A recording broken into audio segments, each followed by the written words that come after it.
ቤተክርስቲያን ውስጥ መቆማችንን ነው ዛሬ ያየነው። ከክርስቶስ ፊት እንደምንቆም ግን አንድ ቀን አታውቁ። እንቆማለን እኮ ወይ ሊፈረድልን ወይ ሊፈረድብን እንቆማለን።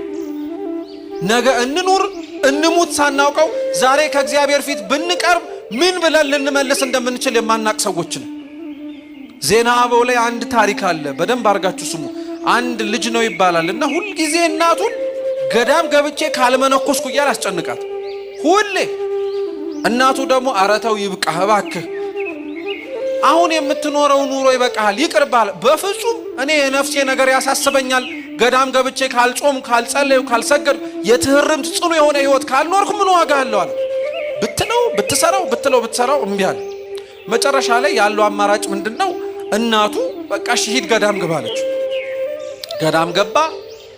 እንደተናገረው እጾማለሁ፣ እጸልያለሁ፣ ሰግዳለሁ፣ መጸውታለሁ፣ ትህርምት ህይወት ውስጥ እኖራለሁ እንዳለው ምንም ሰነፎን ቆየ። በእድሜ ምንም ሊስተካከል አልቻለም። እየሰማችሁ ነው? ምንም ሊስተካከል አልቻለም። ቀጠለ። መጨረሻ ላይ የተወሰነ ጊዜ ከቆየ በኋላ እናቱ እንደሞተች ሰማ። አዘነ፣ አለቀሰ። ሄዶ አይቀብራት ነገር ገዳም ስለገባ አልወጣም አለ። እያለቀሰ እያዘነ እዛው እንቅልፍ ወሰደ እና እግዚአብሔር ራእይ አሳየው። ጻድቃን በቀኝ ኃጥአን በግራ ቆመው ከክርስቶስ ፍርድ ሊቀበሉ ወይ ሲኦል ወይ ወደ ገነት ሊገቡ ማለት ነው። እናቱ በግራ በኩል ቆማ አያት፣ ሲኦል ልትገባ ማለት ነው። ይሄ አይግረማችሁ። እሱ ደግሞ ከእናቱ ጀርባ ተሰልፎ ሲኦል ሊገባ አየ እና እናቱ አየችውና ምን እንዳላችሁ ታውቃላችሁ? አንተ ለነፍሴ ድህነት ብዬ ገዳም ገባው አላልከኝም እንዴ? ምን ታረጋለህ እኔ ጋር ተሰልፈ አለችው። አፈረ፣ በጣም አፈረ። ልዳን ብሎ የሄደው ሰውዬ የሚድንበት ቦታ ላይ ሆኖ መኖር ግን አቅቶት ስለነበር በጣም አዘነ። ክርስቶስ ወዲያውኑ መልአኩን ላከና ምን አለ መሰላችሁ?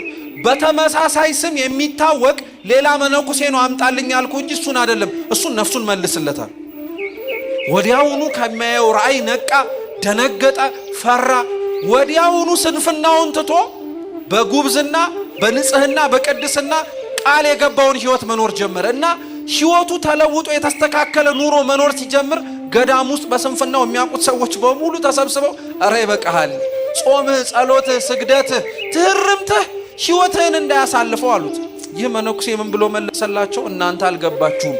የእናቴን ክስ ሰምቼ መቆም ከከበደኝ እግዚአብሔር ፊት እንዴት ብዬ ልቆም እችላለሁ ፍርዱን ስሰማል?